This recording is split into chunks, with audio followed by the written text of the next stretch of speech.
స్వాతంత్రం సాధించిన గాంధీ మహాత్ముడు, నెహ్రూ గారు, స్వామి వివేకానంద, అలాంటి సుభాష్ చంద్రబోస్ గారు లాంటి ఎందరో మహానుభావుల త్యాగఫలం ఈరోజు మనం ఇంత స్వేచ్ఛగా ఇంత ఫ్రీగా మాట్లాడుకోగలుగుతున్నాము, ఇంత స్వేచ్ఛగా ఉండగలుగుతున్నాం అంటే ఆ మహానుభావుల త్యాగఫలం ఇదంతా.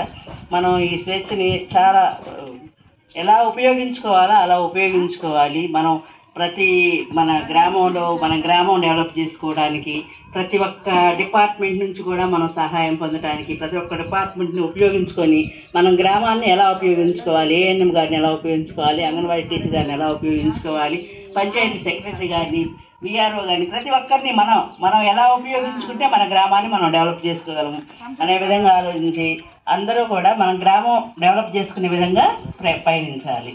అలాగే మేము అంగన్వాడీ టీచర్స్ ఉన్నామంటే గ్రామంలో ఒక గర్భవతి దగ్గర నుంచి కూడా గర్భం ధరించిన దగ్గర నుంచి ఆ గర్భంలో ఉన్న శిశువుని కాపాడటం దగ్గర నుంచి గర్భవతిని తల్లి బిడ్డలిద్దరిని సంక్షేమంగా వాళ్ళకి మంచి పౌష్టికాహారం ఇవ్వటము, వాళ్ళకి మంచి సలహాలు ఇవ్వటము, వాళ్ళ తర్వాత డెలివరీ అయిన తర్వాత ఆ బిడ్డకి ఏం ఆహారం ఇచ్చుకోవాలి, ఆ బిడ్డని ఎలా పెంచుకోవాలి, వాళ్ళకి ఎలాంటి ఇమ్యునైజేషన్ వ్యాధి నిరోధక టీకాలు ఎలా ఏఎన్ఎం గారి దగ్గరికి వెళ్ళి చేయించుకోవాలి, ఆ బిడ్డకి కావాల్సిన ప్రతి గంటకి తను ఇవ్వాల్సిన ఆహారము, తను చేయాల్సిన సేవలు బిడ్డకి అవన్నీ తెలియజేస్తూ ఉంటాము.